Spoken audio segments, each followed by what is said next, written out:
Good morning, everyone. We are starting this glorious Monday morning with sunshine, and we're continuing our studies through the second book of Kings. This is in chapter 17, verses 5 through 8, 13 through 15a, and verse 18. Shalmaneser, king of Assyria, occupied the whole land and attacked Samaria, which he besieged for 3 years. In the 9th year of Hosea, king of Israel, the king of Assyria took Samaria and deported the children of Israel to Assyria, settling them in Hala at the Habor, a river in Gozan, and the cities of the Medes. This came about because the children of Israel sinned against the Lord, their God, who had brought them up from the land of Egypt, from under the domination of Pharaoh, the king of Egypt, and because they venerated other gods. They followed the rites of the nations whom the Lord had cleared out of the way of the children of Israel and the kings of Israel whom they set up. And though the Lord warned Israel and Judah by every prophet and seer, "Give up your evil ways and keep my commandments and statutes, in accordance with the entire law which I enjoined on your fathers, which I sent you by my servants the prophets," they did not listen, but were stiff-necked as their fathers, who had not believed in the Lord their God. They rejected his statutes, the covenant which he had made with their fathers, and the warnings which he had given them, till in his great anger against Israel, the Lord put them away out of his sight. Only the tribe of Judah was left. The word of the Lord. Thanks be to God. On this one, we read the final episode of the life of the kings of Israel, the 10 tribes that were there.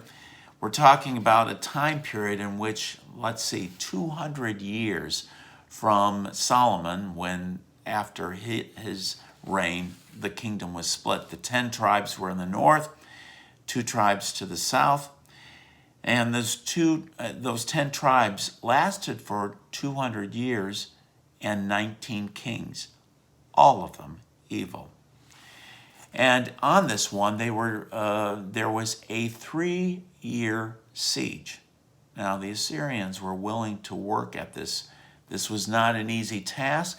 It shows how well fortified the cities were in Samaria, but in the end, they were defeated.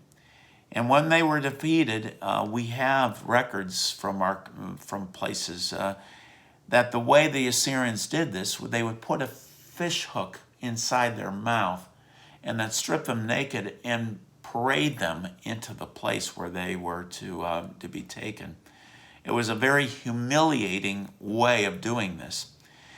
And typical of that time period was to take all the upper echelon of the society away from the land. They were taken away and assimilated into various parts of the empire that the Assyrians had. And for some of them, they assimilated very quickly into the land. We do know of some that did, in fact, maintain their Jewish identity, maintained the law of God, and kept separate from the people around them.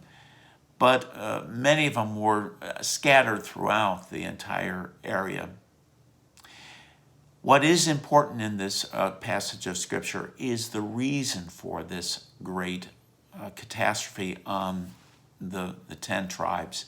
And it says it's because the children of Israel sinned against the Lord their God, who had brought them up from the land of Egypt, from under the domination of Pharaoh, the king of Egypt.